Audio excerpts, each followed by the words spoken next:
எல்லாருக்கும் வணக்கம். Welcome to way to cope. இன்றைக்கி நம்ம இந்த இன்டர்வியூ ப்ரிப்பரேஷன் வீடியோவில் எந்த டாபிக் பார்க்க போகிறோம் அப்படின்னா, கூட்டுறவு அரசியலமைப்பில் எப்படி இருக்குது அப்படின்னு பார்க்க போகிறோம்.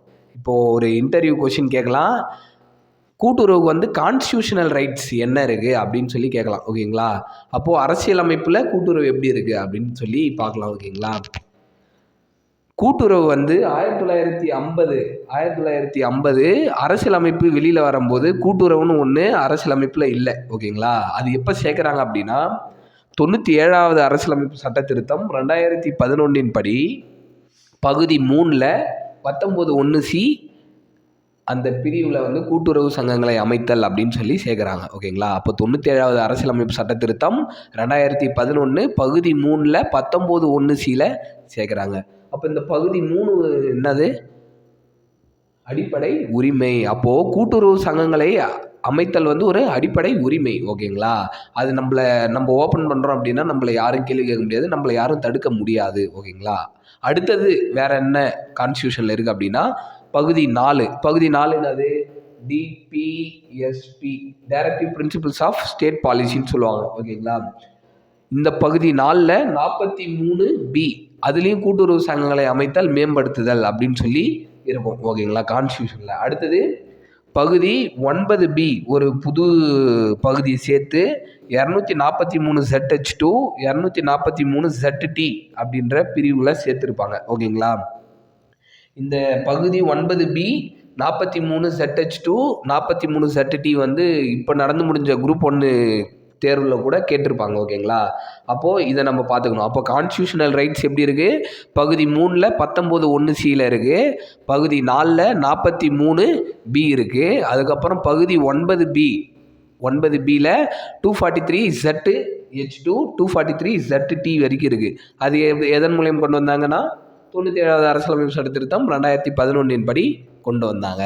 ஓகேங்களா? இப்போ கொஸ்டின் ரைஸ் ஆகலாம். எப்படி ரைஸ் ஆகலாம் அப்படின்னா, கூட்டுறவு, ஓகேங்களா, கூட்டுறவு வந்து கான்ஸ்டியூஷன் ரைட்ஸ் இருக்கா, இல்லை கான்ஸ்டியூஷன் ரைட்ஸ் இருக்குன்னா அது எப்படின்னு சொல்லுங்கள் அப்படின்னு கேட்டால் இது நம்ம சொல்லலாம். கூட்டுறவு வந்து 97வது அரசியலமைப்பு சட்ட திருத்தம் பண்ணி 2011 கொண்டு வந்தாங்கன்னு சொல்லி நான் சொன்ன டேட்டா எல்லாமே சொல்லலாம். ஓகேங்களா? அடுத்தது கூட்டுறவு வந்து மாநில பட்டியலா இல்லை மத்திய பட்டியலா இல்லை பொது பட்டியலா அப்படின்னு நம்மளுக்கு ஒரு டவுட் இருக்குது.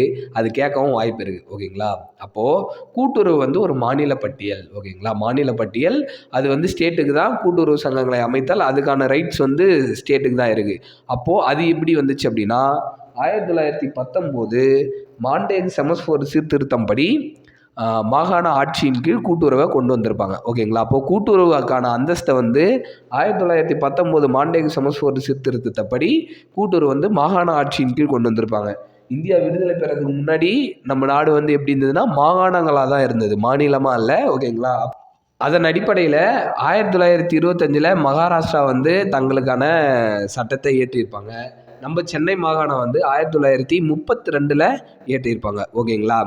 இப்போ நம்மளோட கூட்டுறவு சட்டம் எப்படி வந்திருக்குன்னா 1904 கூட்டுறவு கடன் சங்கங்களின் சட்டம். இந்த பேர் மறக்கக்கூடாது. ஓகேங்களா?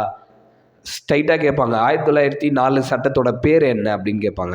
அப்போ சொல்லணும் 1904 கூட்டுறவு கடன் சங்கங்களின் சட்டம் அப்படின்னு சொல்லி சொல்லணும். அடுத்தது 1912 அப்படின்னா கூட்டுறவு சங்கங்களின் சட்டம் அப்படின்னு சொல்லி சொல்லணும். ஓகேங்களா? அடுத்தது 1932 வந்து சென்னை மாகாண சட்டம். ஓகேங்களா? சென்னை மாகாண சட்டம். அதான் இடையிலேருந்து 1919 மாண்டேக் செமஸ்போர் சீர்திருத்தப்படி 1932 சென்னை மாகாண கூட்டுறவு சங்க சட்டம் வந்திருக்கும். ஓகேங்களா? அடுத்தது 1961 தமிழ்நாடு கூட்டுறவு சங்க சட்டம்னு வந்திருக்கும். அடுத்தது 1983 வந்து தமிழ்நாடு கூட்டுறவு சங்கங்களின் சட்டம்னு வந்திருக்கும். ஓகேங்களா? அதுக்கப்புறமேட்டுக்கா 1988 தான் தமிழ்நாடு கூட்டுறவு சங்கங்களின் விதிகள். ஓகேங்களா? விதிகள் எப்போது ஏற்படுத்தப்பட்டது அப்படின்னா 1988. ஓகேங்களா? அது என்ன அப்படின்னா இந்த சட்டத்தை நடைமுறைப்படுத்துகிறாங்க. ஓகேங்களா? நடைமுறைப்படுத்துறதுக்கு தான் 1988. ஓகேங்களா? அப்போது தமிழ்நாடு கூட்டுறவு சங்க விதிகள் எப்போ வந்தது அப்படின்னா 1988. ஓகேங்களா? இதெல்லாம் கொஷினாக ரைஸ் ஆகும். எனக்குமே இன்டர்வியூவில் கேட்டாங்க. ஓகேங்களா? தமிழ்நாடு கூட்டுறவு சங்கங்களின் விதிகள் எப்போ அப்படின்னு கேட்டாங்க. 1988 சார் அப்படின்னு சொன்னாங்க. ஓகேங்களா? அப்போது 1988. இதுதான் ஒரு சட்டம் ரிலேட்டடாக கான்ஸ்டியூஷனாக நம்ம கூட்டுறவு. ஓகேங்களா? இந்த வீடியோ உங்களுக்கு பிடிச்சிருந்தா லைக் பண்ணுங்கள், ஷேர் பண்ணுங்கள், உங்கள் ஃப்ரெண்ட்ஸுக்கும் ஷேர் பண்ணி விட்டுருங்க. கமெண்ட் பண்ணுங்கள். ஓகேங்களா? வேறு என்னென்ன வேணுமோ கமெண்ட் பண்ணுங்கள். ஏதாவது மிஸ்டேக்ஸ் உங்களுக்கு டவுட்ஸ் இருந்தால் கமெண்ட் செக்ஷனில் நீங்கள் சொன்னால் தான் எனக்கு தெரியும். வேறு யார் இன்டர்வியூ ப்ரிப்பேர் பண்ணிகிட்ருக்காங்களோ எல்லாருக்குமே நீங்கள் அதை சென்ட் பண்ணி விடுங்க. அடுத்த வீடியோவில் வந்து நபார்டு பற்றி போடலாம். அதுக்கப்புறமேட்டுக்கா ஸ்கீம்ஸ் பற்றி கேட்டுக்கிட்டே இருக்கீங்க. சப்போஸ் ஸ்கீம்ஸ் கண்டிப்பாக கேட்பாங்க. ஓகேங்களா? கூட்டுறவு மூலயமா எந்தெந்த ஸ்கீம்ஸ் கொடுக்குறாங்க, அதோட பெனிஃபிட் சொல்லுங்கள் அப்படின்னு கேட்பாங்க. அதையும் நம்ம பார்த்துடலாம். ஓகேங்களா? இந்த வீடியோ பிடிச்சிருந்தா லைக் பண்ணுங்கள். Thank you friends.